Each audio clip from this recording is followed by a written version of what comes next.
Hey guys, what's up? We're just going to do some Ranbat laddering in the background, but this video we're going to be discussing what the issues are with SSBU right now. So I figured this would be a pretty important topic because a lot of people are talking about the metagame and not a lot of people are happy with it, and I happen to agree.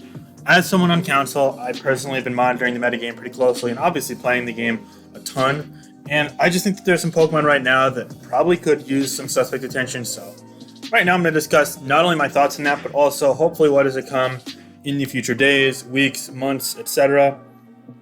So first and foremost, I think that I just forfeit. Okay, I think that there are 3 Pokemon that really do warrant being looked into. Actually, there are 4 Pokemon that warrant being looked into, and I'm going to go through them in order. The first one's Magearna. In my opinion, Magearna is ban-worthy in the SSU metagame. It's not even like a discussion. It's not like something that you could doubt. No, it's definitely ban-worthy. The big thing is that in the metagame right now, as it stands, I feel like Magearna's spec set has no counters, and honestly, no real counterplay either. Like, you can use things like Amoonguss to switch into Flare Cannon and Volt Switch, and not take a ton, but Trick and Flash Cannon are big problems to it, especially its Rocky Helmet. On top of that, there's also the fact that beyond that, I mean, Packs can switch in, but it's taking over half from Volt Switch. All of a sudden, you Volt Switch into your Cinderace and Zen Headbutt kills, or your Alakazam and Psychic kills, etc. Beyond that, even, there's also the fact that, oh god, this is so broken. Anyway, there's also the fact that it really doesn't have many, like, hard counters in general. Like, Chansey and Blissey can switch in but one Trick or a couple Aura Spheres after some Volt Switches, and they're dead. Like, it really only takes 2 Volt Switches, and then all of a sudden, it's just like, good game. No re. On top of that, I'm actually gonna last back just so I can save these replays to get some replays out of my system, but yeah, anyway, that aside, there's also the fact that there's just so much going on right now in the metagame, right? And of all this like hectic things going on, what might be most worrisome, to me anyway, is the fact that Magearna, it can run other sets on top of this. So like,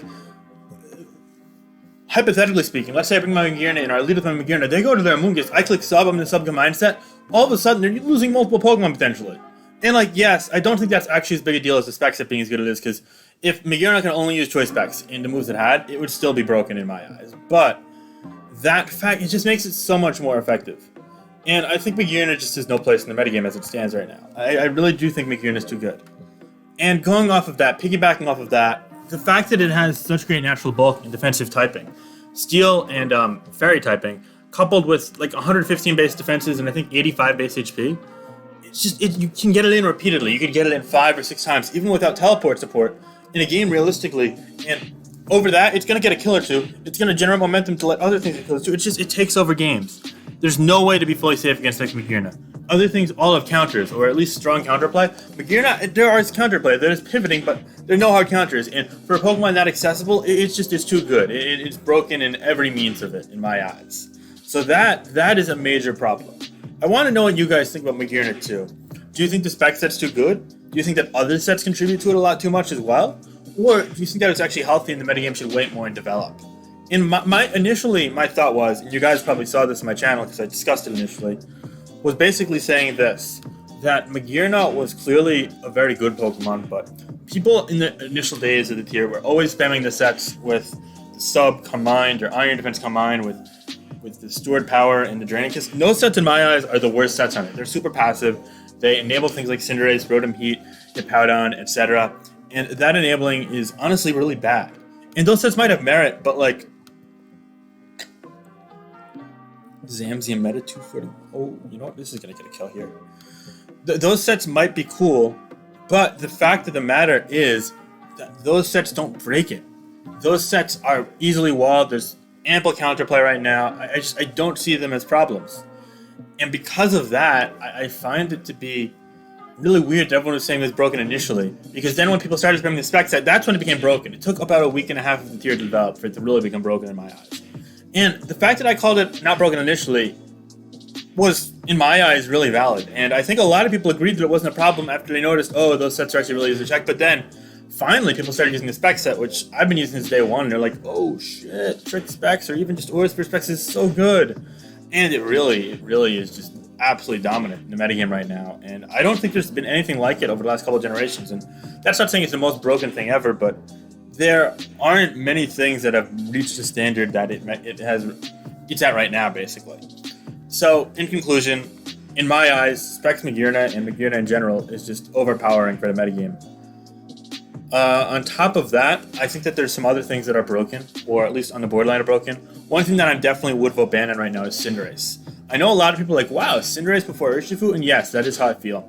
Now, the latter might not have fully adapted to this trend yet, but if you guys have been following the World Cup Pokemon, a lot of people have been using Pyro Ball, Gunk Shot, Zen Headbutt, and U-Turn, even with an adamant nature.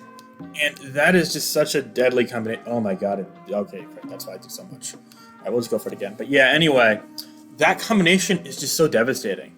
And now this is, oh, of course it is connected. This is an unscripted video. But let me just say, let's say you have Cinderace out on an Amoonguss or a Ferrothorn, whatever. It's pretty easy to provoke that sequence to happen in an early game, just given how much pivoting happens in the metagame. They're not staying in. You could Zen Headbutt the Toxapex without risking a ton, or you could click U-Turn. If you click U-Turn and it checks like Hippowdon and Mandibuzz, they're taking 20-25%. All of a sudden, they U-Turn one more time, or if it's against Mandibuzz, you just attack twice into it, and it's into a kill range. That simple. These checks are so easy to bypass with the U-Turn sets.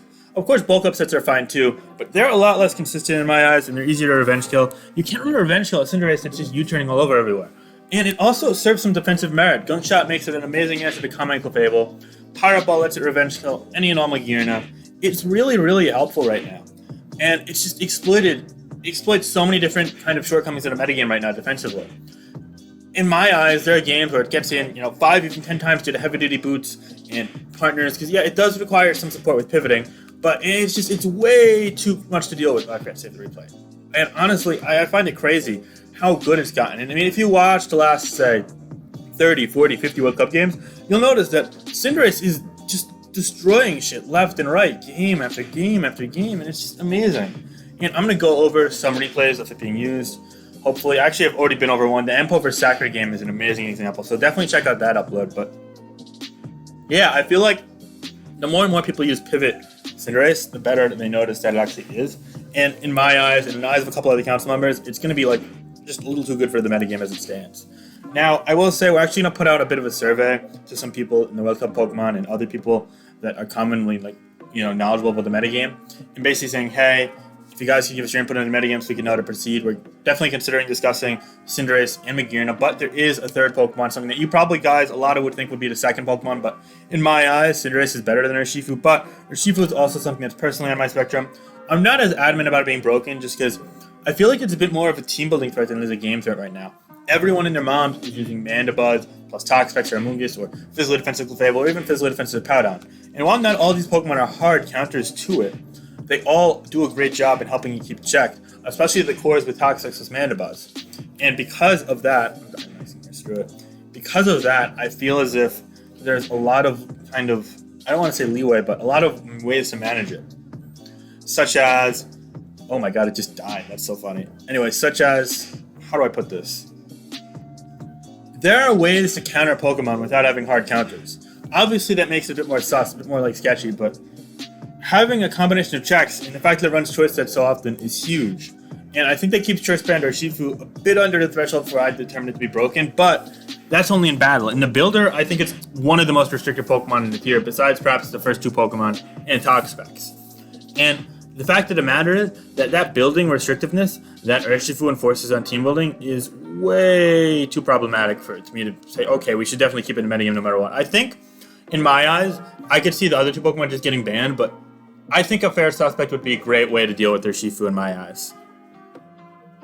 Magearna is definitely more broken. Urshifu is problematic, but yeah, Magearna and Cinderace are a bit more problematic in my eyes. Did that kill? Ooh, that did not. Wait, is that physical? What the hell? Alright, I don't understand how Dynamax works anymore. I'm crushed. But that aside, oh my god, the frost has gone in. Anyway, so I think that's really important as well. Another thing that's worth noting is people are starting to use the Bulk Up plus Sucker Punch plus Close Combat plus Wicked Blow variant of the Urshifu, and I think that's really cool. So, because of that, I feel as if there's some adaptability. So, for example, you bulk up on the Toxapex, and plus one Wicked Blow lets the next Wicked Blow kill with Life Orb or Black Glasses, and then your core with Amoonguss plus Mandibuzz isn't going to check it, which is amazing, honestly. Don't be toxic. Anyway, so I feel like that's a really important thing to keep note as well. Gotta pause for 1 sec. Sorry, guys.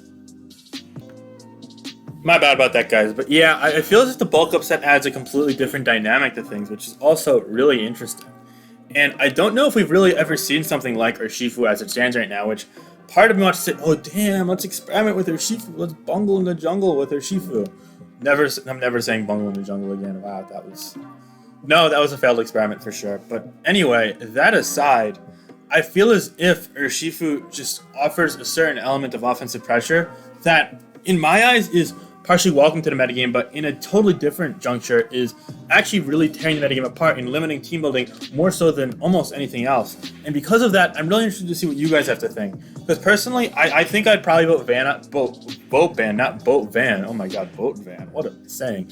Vote ban on it. But at the same time, thank you. At the same time, I have to say that I feel as if it's not like super clear cut. And because of that, I wonder if it potentially will be better with more time in the metagame, if that makes sense.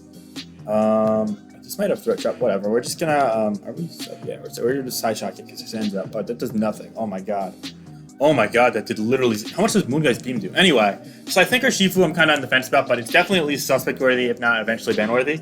So these are things I want to be discussed in the metagame as well. And finally, on top of that, I think the fourth Pokemon that we need to discuss at length is Toxapex.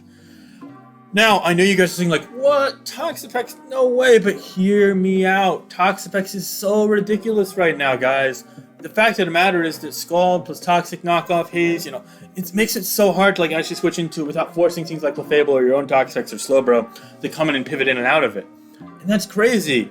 It restricts building a ton, and it's just so good defensively. Sometimes it's hard not to use it. It's just unlike anything else I've ever seen. And in my eyes, that gives it a certain level of effectiveness that eventually kind of devalues team building and the way we played it here and forces certain structures that is almost as restricting as any offensive Pokemon. Oh, cool. But anyway, I feel as if Toxapex unironically deserves some tiering attention. And I would love to see what you guys have to think of it. I know this was kind of like a brief run-in, but think about it, really.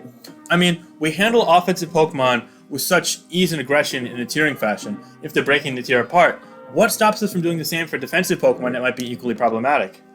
Okay, that's still going to kill, right? It's going to go through, yeah. No, oh, it just hard blocks. Never mind. I forgot. It's not protect, it's max guard. Oh, he Dynamax, that's why. Okay.